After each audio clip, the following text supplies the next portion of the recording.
Hola, en este video aprenderemos a generar pruebas automáticas en NetBeans utilizando JUnit. Para ello abrimos NetBeans y comentamos JUnit es un framework, es un marco de trabajo donde se realizan pruebas unitarias en Java.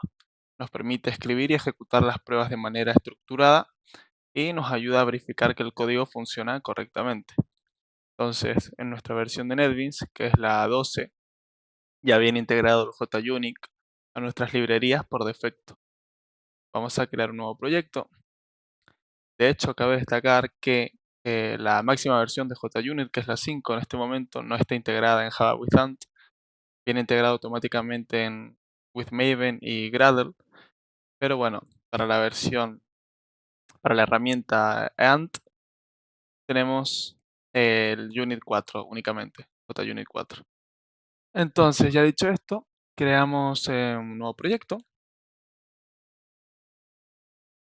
y dentro de nuestro paquete vamos a crear una clase que se llame, por ejemplo, calculadora. A esta clase le creamos un método que se llama sumar y que tenga como parámetros dos enteros. El método retornará la adición entre los parámetros. Normalmente solemos verificar que el método funcione bien creando un método main, declarándolo y declarando objetos del tipo, en este caso, calculadora. ¿Sí? Y haciendo un sort del resultado. Entonces C1, el objeto de calculadora, llama al método sumar y le pasa como parámetros dos enteros, 2 y 3, esperando que esto dé como resultado 5.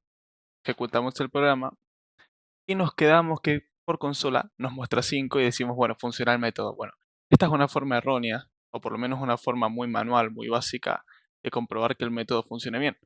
Por lo general, a nivel de código, vamos a borrar el main.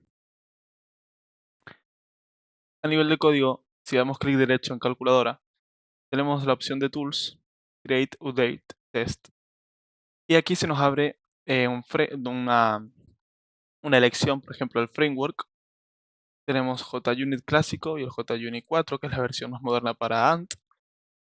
Y tenemos aquí varias pestañitas. Yo, por ejemplo, no tengo activadas las opciones de Test Finalizer o Initializer, ni Test, Class. Bueno, básicamente la única que tengo es la que me crea métodos, la que me crea test de los métodos del cuerpo.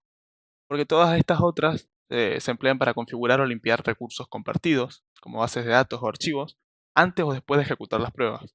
Como simplemente el método que vamos a probar es una suma, no necesitamos estas configuraciones ni limpiezas adicionales. Damos a OK y esto nos genera una estructura. Bien, analizando un poco la estructura, vemos que hay dos importaciones.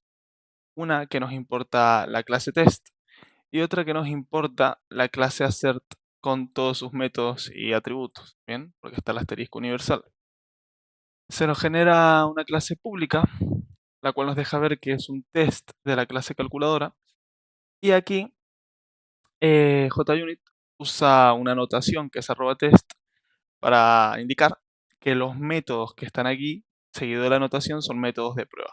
Entonces tenemos un método público void, que es test sumar, bien, se genera automáticamente, el cual tiene generado una impresión por pantalla que es sumar, dos enteros A y B, tiene un objeto del tipo calculadora, al cual llama instance, y tiene dos enteros, uno del resultado esperado y otro del resultado obtenido por el método de la clase calculadora, ¿bien?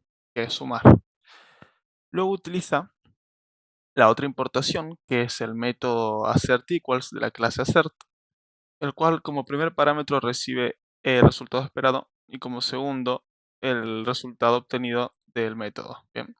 Entonces, para generar casos de prueba, vamos a darle valores A y B y vamos a darle un valor al resultado esperado.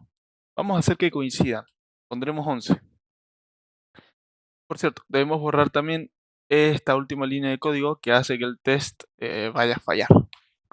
Bien, ejecutamos el programa y vemos un mensaje que pone un test completado correctamente. Abrimos la ventana y nos pone que el test se pasó al 100%. Bien, de esta forma se probó, se creó una prueba unitaria que nos verifica que el código funciona correctamente. Bien, pero si hubiera un error, esta prueba también nos lo detectaría antes de ejecutar el programa completo.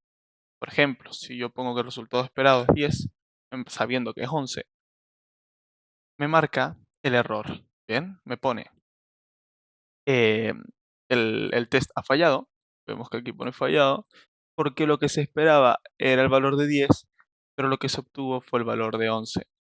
Entonces también nos indica cuántos fallos han habido, que es 1, y esto nos deja ver que hay un error, que o bien puede ser en nuestro método, ¿sí? No está de más verificar nuestro método.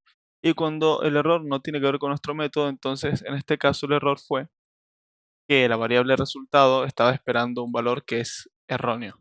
Bien, entonces de esta forma es como utilizamos JUnit para crear casos de prueba, las pruebas unitarias, y asegurarnos de que el código funcione correctamente y detectar esos errores. Básicamente esto es esencial en el desarrollo profesional porque garantiza la calidad del código. Perfecto.